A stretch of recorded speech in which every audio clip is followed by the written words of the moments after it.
나는 엄마 편이에요. 그러니까 제발 버티지 말고 말해요. 나 괜찮아요. 엄마도 많이 참았어요. 아빠랑 이혼해, 엄마.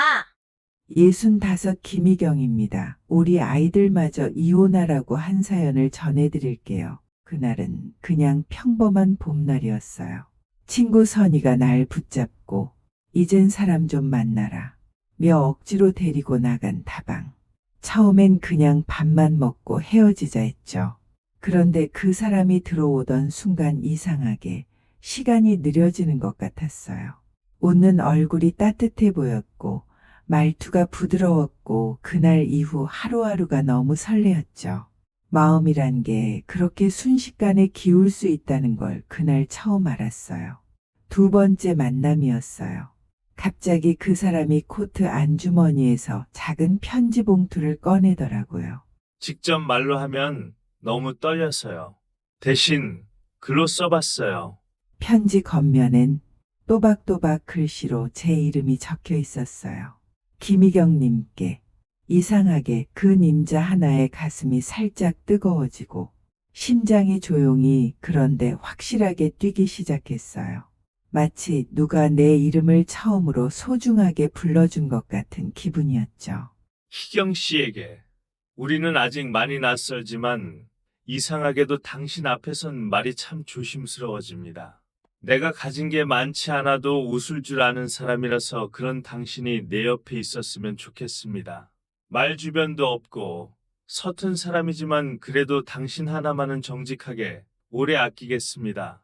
박만기 드림. 편지를 다 읽고 나서도 한참을 가만히 앉아 있었어요. 사실 저는 그 사람을 처음 본 순간부터 마음이 조금씩 기울고 있었거든요. 근데 그날 그 편지를 읽고 나니 설레는 마음이 가슴을 자꾸 밀어올리는 거예요.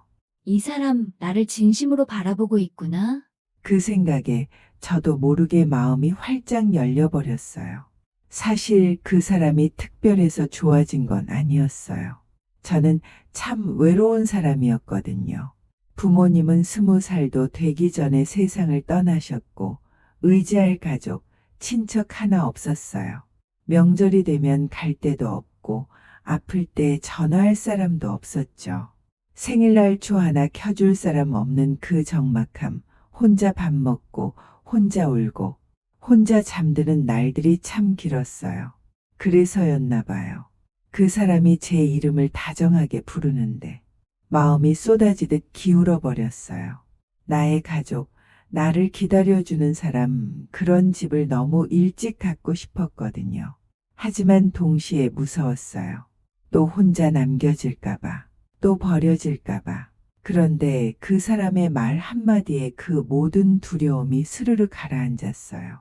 그래서 너무 빨리 깊이 그를 사랑하게 돼버렸죠. 희경아, 너 진짜 결혼할 거야? 응, 나 처음으로 사랑이라는 감정을 느꼈어. 그 사람이랑 가정을 이루고 싶어. 나도 내가 좋은 사람 만나는 건 진심이길 바래. 하지만 그 사람은 아니야. 내가 일만 하고 재미없게 사니까 남자 좀 가볍게 한번 만나보라고 소개해준 거지. 이 결혼은 아니야. 너 만기 씨가 어떤 사람인지 알고 이러는 거야? 그건 과거일 뿐이야. 지금은 아니라고. 그렇습니다. 저도 알고 있었어요.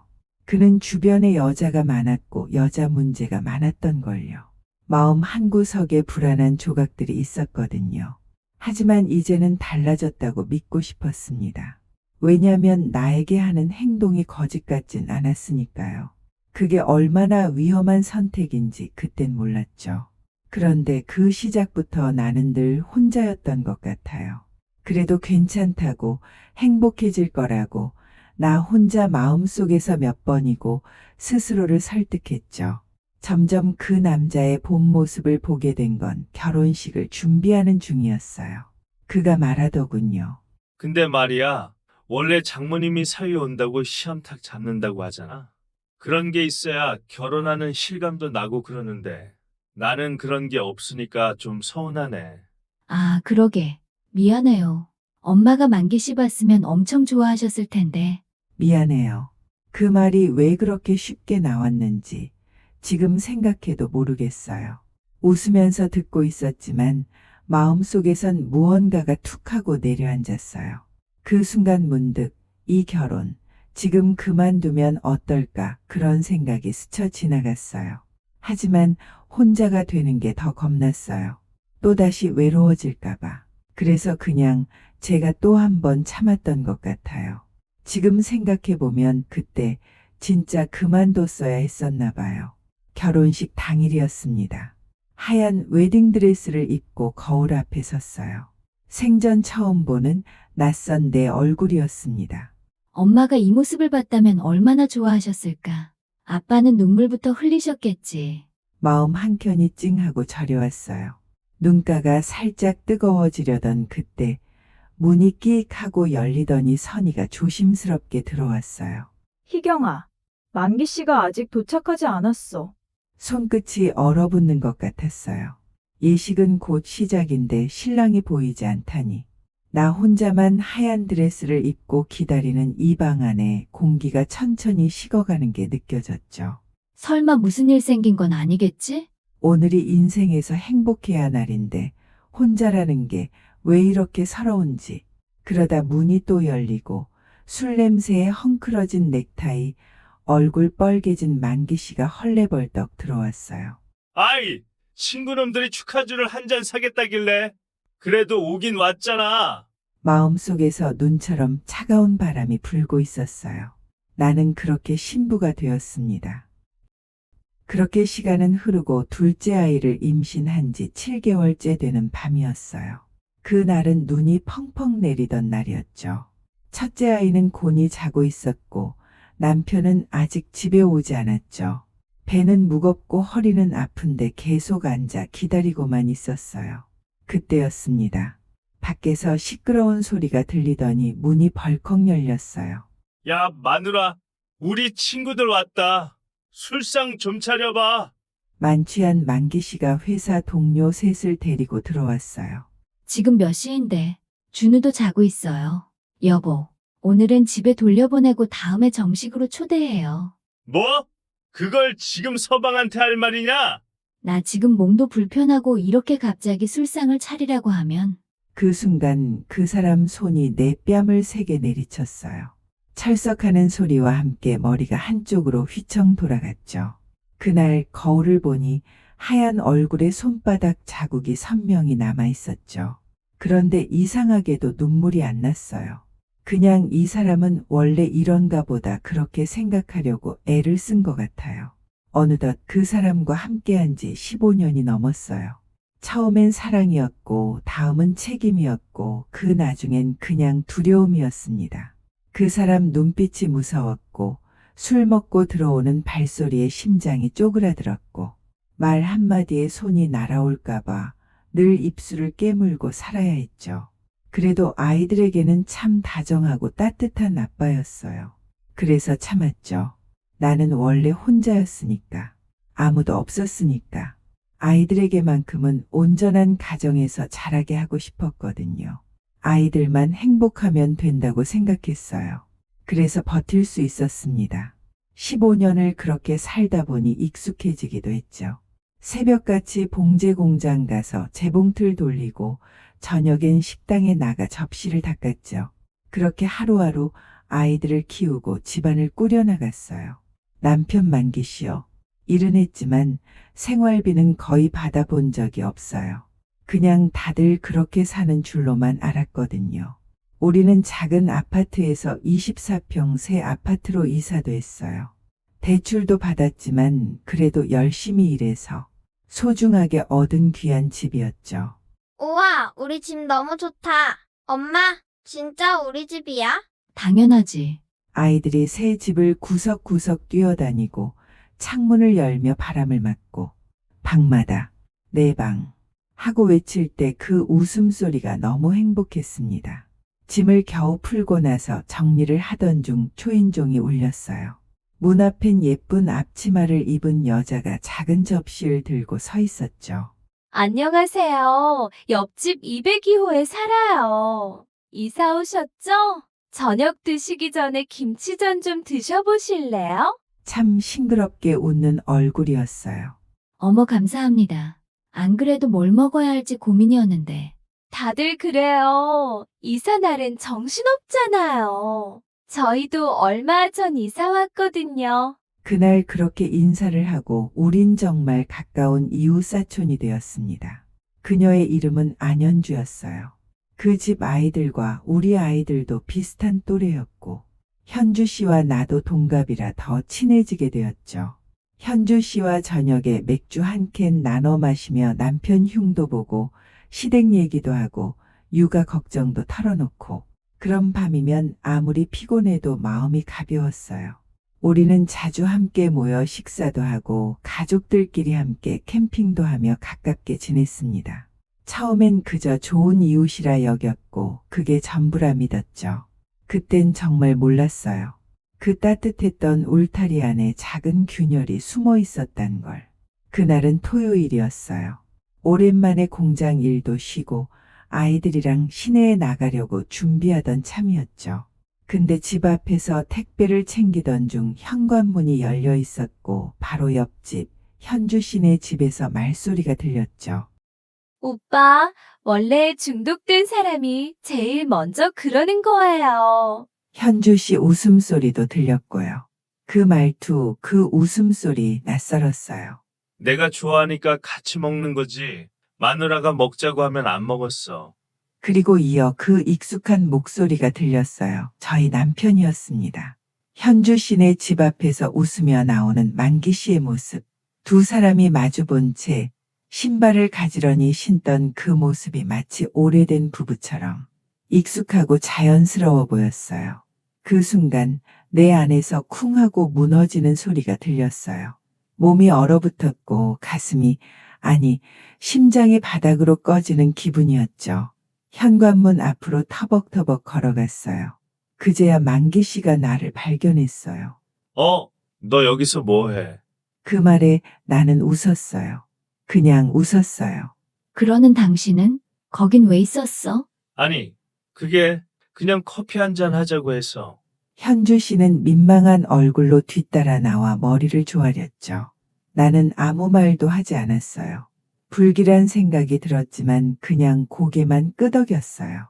현주 씨네 집에서 나온 만기 씨의 모습을 본 그날 이후 며칠 지나지 않아 만기 씨가 느닷없이 차 얘기를 꺼냈어요. 차가 너무 오래돼서 자꾸 브레이크도 밀리고 소리도 나. 이번에 좀 바꾸자. 나는 망설였어요. 아파트 대출금도 있고 아이들 학원비며 생활비도 빠듯했으니까요. 지금은 좀 부담이. 그냥 수리해서 조금만 더 타면 안 될까? 그 말이 끝나자마자 만기 씨는 괜히 언짢다는 얼굴을 했죠. 그냥 좀 나답게 살고 싶다. 나도 체면이라는 게 있잖아. 그 말에 나는 아무 말도 하지 못했어요. 차를 바꿔줬죠. 돈은 내 통장에서 나갔어요. 봉제 공장에서 일해본 그 몇 푼, 식당 알바에서 모은 돈, 그걸 탈탈 털어서요. 처음엔 남편이 좋아하니까 나도 좋았어요. 차가 새 것이 되고 나니 어딘가 우리 삶도 바뀔 수 있을 것 같았거든요. 차를 바꾸고 나서 만기 씨는 확실히 들떴어요. 주말이면 혼자 세차를 손질하고 세차장도 혼자 가고 늘어난 건 외출이었어요. 어디가? 그냥 바람 좀 쐬고 오려고. 아이들이랑 같이 가면 안 돼? 아니야, 나 혼자 다녀올게. 머리도 식힐 겸. 예전엔 없던 말이었죠.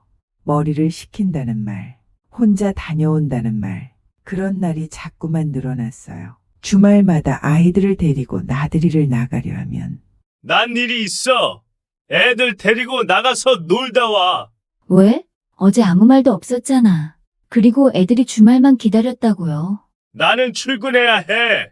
회사 일이 바쁜데 나보고 어떡하라고. 귀찮아 정말. 이상하다고 느꼈지만 스스로를 타일렀어요. 설마 또? 아니야. 이번엔 아니겠지. 그렇게 혼잣말을 몇 번이고 반복하면서 나를 안심시키려고 했어요. 그런데 동네 학원 엄마가 그러더라고요.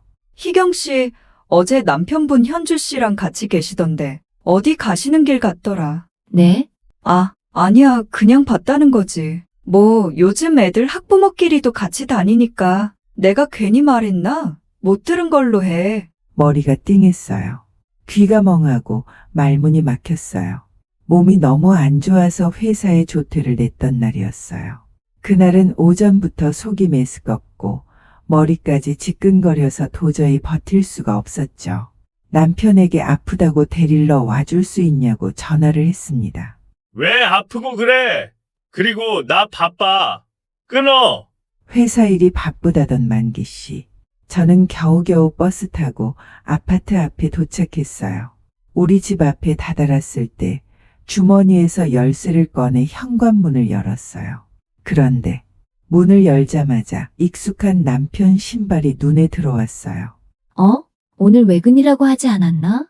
그런데 그 옆에 놓인 신발 한 켤레. 낯설지만 어딘가 익숙한 여자 구두. 딱 봐도 내 것이 아니었어요. 속이 철렁 내려앉았죠. 나는 조용히 신발을 벗고 안으로 들어갔어요.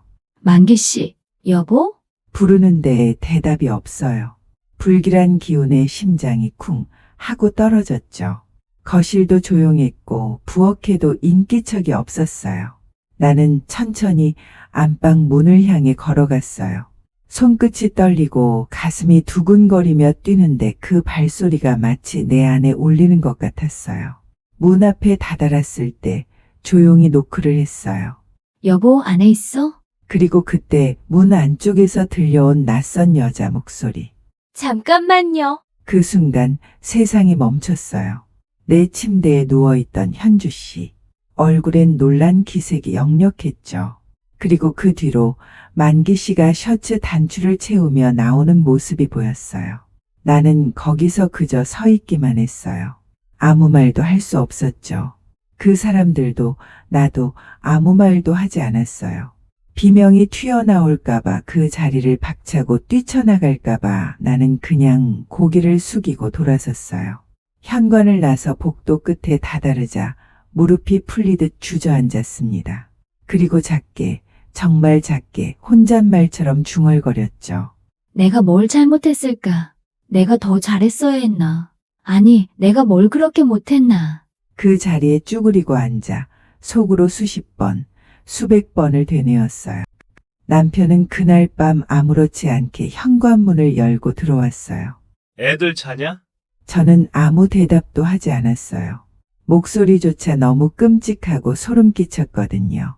나는 등을 돌린 채 부엌에서 국을 끓이고 있었죠. 그 사람은 소파에 털썩 앉더니 TV를 켜고 양말을 벗고 마치 아무 일도 없었다는 듯 하품을 했어요. 국뭐야? 냄새 좋다. 그 말에 숟가락을 쥔 손이 덜덜 떨리더라고요. 하지만 나는 말하지 않았어요. 눈도 마주치지 않고 밥상을 차렸죠. 왜 그랬을까요? 화를 낼 기운도 없었고 울 힘도 없었어요. 그저 모른 척해야 살 수 있을 것 같았어요. 애들 앞에서는 그 사람의 잘못을 말하고 싶지 않았어요. 밥을 먹는 남편의 얼굴을 보며 속으로 생각했어요.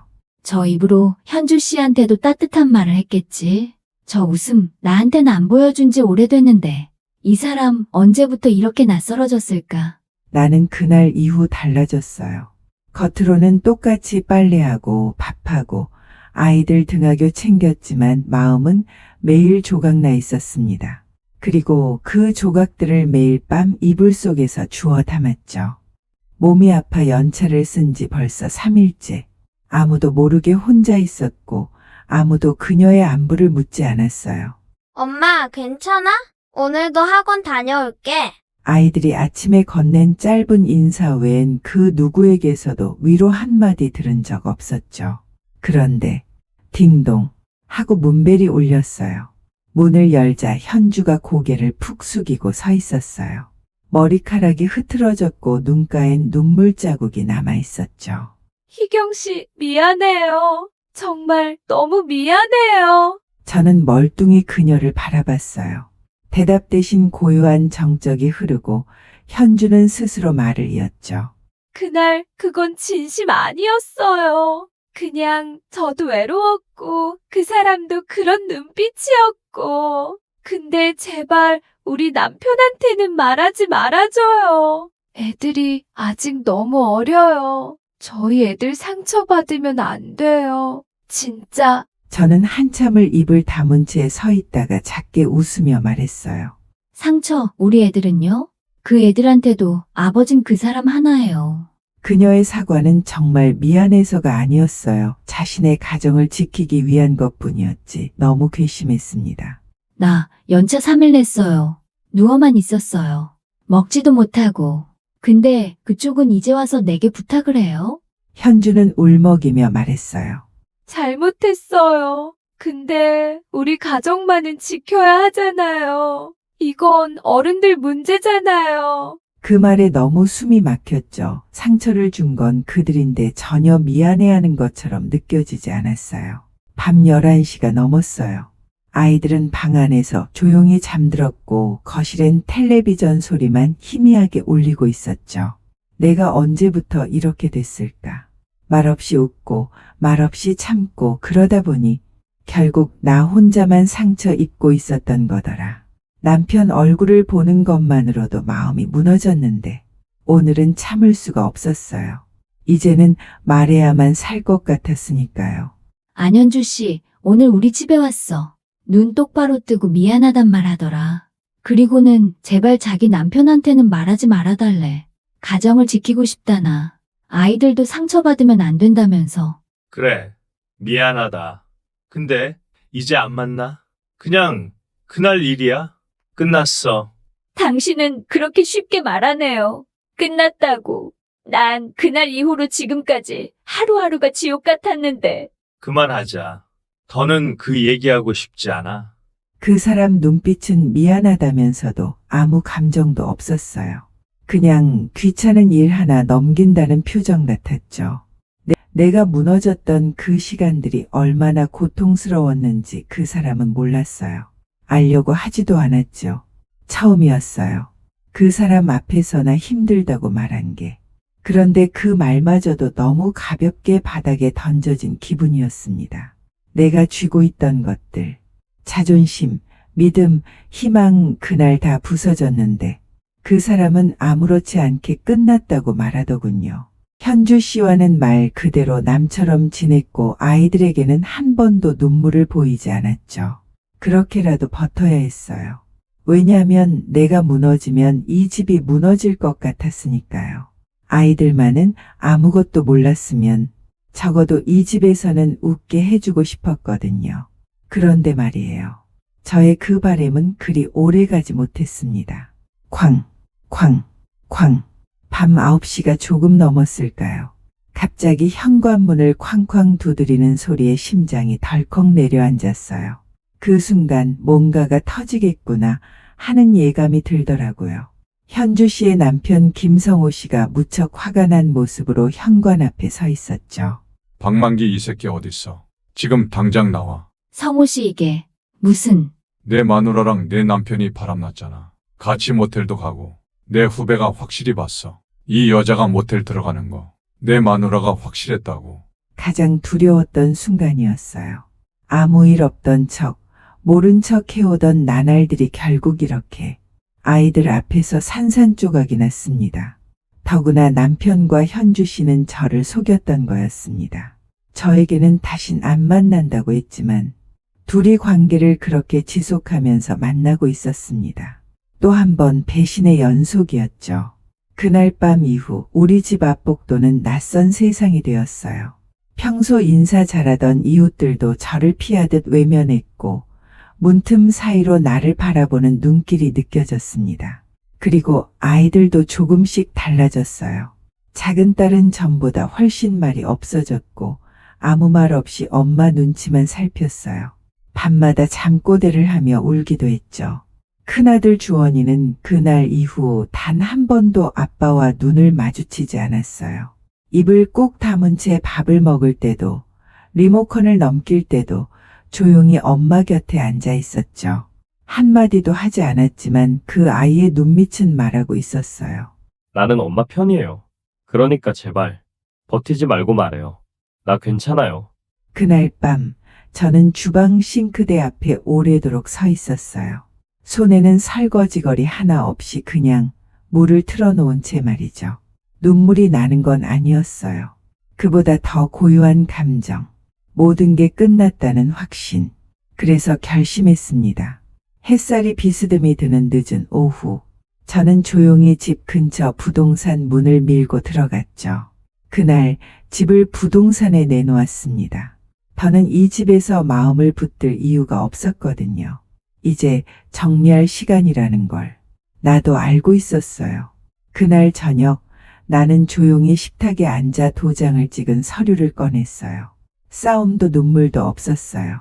그냥 모든 걸 끝내는 사람의 담담한 손길이었죠. 싸우지 않을게요. 아이들 앞에서 서로 상처 주는 것도 싫고요. 그냥 여기까지인 것 같아요. 갑자기 이게 무슨 말이야? 나 현주랑 끝냈어. 지금 아무 사이도 아니야. 끝냈다고요? 그럼 왜 거짓말을 했죠? 왜 다시 만났냐고요? 남편은 끝났다고 말했지만 그 끝은 결국 나를 또 속이는 시작이었죠. 두 사람 관계 때문에 아파트 전체가 시끄러워요. 아이들도 다 알게 되고. 사랑은 이미 오래전에 끝났고 신뢰도 무너졌고 서로를 향한 최소한의 존중마저 사라졌는데 이제 더 이상 남은 게 없었어요. 그냥 실수였다니까. 너무 몰아붙이지 마. 나도 사람인데 실수야, 진짜. 오늘 부동산도 다녀왔어요. 집 내놨어요. 갑자기. 갑자기 아니에요. 이미 오래전부터 마음속으로 끝났던 일이에요. 아이들은 내가 키울 거예요. 집도 내가 제 명의로 샀고 당신은 단 한 번도 생활비 준 적 없으니. 그러니 그냥 몸만 나가면 돼요. 희경아, 이건 좀. 그동안 참고 산 건 내가 착해서도 당신을 사랑하는 마음이 남아있어서도 아니에요. 아이들 때문이었어요. 하지만 이젠 당신이 어떤 사람인지 이제 아이들도 알아요. 아이들이 아빠를 만나고 싶다고 하면 만나게는 해줄 거예요. 하지만 아이들에게 강요하진 않을 거예요. 이젠 그만해요, 우리. 그래, 알겠어. 아이들한테 잘못한 건 당신이에요. 그건 꼭 기억해요. 그 순간 나는 후련함보다 허무함을 먼저 느꼈어요. 하지만 동시에 다시는 나 자신을 속이지 않겠다고 내 마음을 모른 척 하지 않겠다고 다짐했어요. 그날 저녁 남편은 짐을 싸서 나갔고 이 집엔 나와 아이들 셋뿐이었습니다. 너희들에게 할 말이 있어. 우선은 미안하다. 엄마 아빠가 이 가정을 지키지 못했어. 엄마랑 아빠는 사랑해서 결혼했지만 그 사랑이 변했어. 마음이 멀어지고 나면 같이 있는 게 서로에게 더 상처가 되기도 하거든. 우리나라요. 아빠가 엄마한테 못했잖아. 그래서 이게 맞는 것 같아요. 이런 얘기를 듣게 해서 미안해. 그런데 꼭 알아줬으면 해. 아빠랑 엄마는 이렇게 됐지만 엄마 아빠가 너희를 사랑하는 마음은 절대 변하지 않아. 아이들은 다 알고 있었어요. 어른들이 생각하는 것보다 훨씬 더 엄마가 버티고 있다는 걸, 그 안에서 많이 아팠다는 걸. 그래서였을까요? 그날 밤 나는 아이들 덕분에 다시 일어설 수 있었습니다. 시간이 흘렀어요. 창밖 나무에 핀 꽃이 몇 번을 지고 피는 사이 저도 조금씩 달라졌죠. 하은이는 대학에 들어가고 나서 본인이 하고 싶은 일을 찾기 시작했어요. 처음엔 많이 불안해하던 아이였는데 이제는 엄마보다도 단단한 어른이 되어버렸죠. 주원이는 착실히 일하고 자신이 좋아하는 사람과 가정을 꾸렸어요. 결혼식 날 제 손을 꼭 잡고 말했죠. 엄마, 제 삶이 이렇게 따뜻한 건 엄마 덕분이에요. 이제 엄마도 정말 엄마 인생 좀 살아봐요. 그 말을 듣는 순간 세상에 어떤 말보다 더 큰 위로를 받았답니다. 그동안 미뤄뒀던 삶을 조금씩 꺼내보기 시작했어요. 무심히 지나치던 여행 책자에 손이 가고 마음 한켠에만 간직했던 그림이라는 꿈을 꺼냈죠. 가방 하나 메고 혼자 기차를 타고 낯선 도시로 떠나는 일도, 붓을 들고 캔버스를 채워가는 일도 이젠 내 삶의 일부가 되었어요. 처음엔 무섭고 어색했지만 지금은 이 낯설미 참 고맙다 싶어요. 어느 날 아는 사람을 통해 그 사람의 소식을 듣게 됐어요. 회사는 오래전에 잘렸고 지금은 건설 현장에서 일용직으로 일하며 어렵게 살아간다고요. 지병도 생겼고 이혼 후 주변 사람들과도 다 끊기며 혼자 지낸다더군요. 한 번은 아이들에게 조심스레 말해봤어요. 혹시 아빠 한번 보고 싶지 않니? 하지만 아이들은 단호했어요. 엄마, 우린 이미 다 알았어요. 아빠는 지금도 변한 게 없다는 거요. 미안하지만 만나고 싶은 마음 없어요. 그 말을 들은 뒤로는 다시 꺼내지 않았죠. 저도 아이들에게 굳이 강요할 마음은 없었어요. 지금은요, 매일 아침이 조금 설레요. 계절이 바뀌면 옷장도, 식탁도, 내 그림도 바뀌거든요. 예전엔 하루가 무겁기만 했는데 이제는 하루가 짧게만 느껴지죠. 가끔 거울을 보면 주름이 하나 더 늘었구나 싶다가도 그 주름 사이로 내가 견뎌낸 삶의 시간들이 보이기도 해요. 그 모든 시간을 버텨온 나를 어느 날 문득 참 대견하다고 느꼈어요. 이혼이 끝인 줄만 알았는데 그게 저한텐 다시 살아보라는 기회였더라고요. 나를 잃어버린 채 살았던 지난 날들을 지나 이제야 나답게 살아갈 수 있게 되었어요. 누군가는 불쌍하다고 할지도 몰라요. 하지만 저는 지금 내가 주인공인 삶을 살고 있답니다. 지금 힘겨운 시간을 보내고 계시다면 제 이야기처럼 그 끝이 다시 살아갈 용기가 되길 바랍니다. 아직 늦지 않았어요. 우리 다시 살아봐요. 나를 위해, 내 삶을 위해,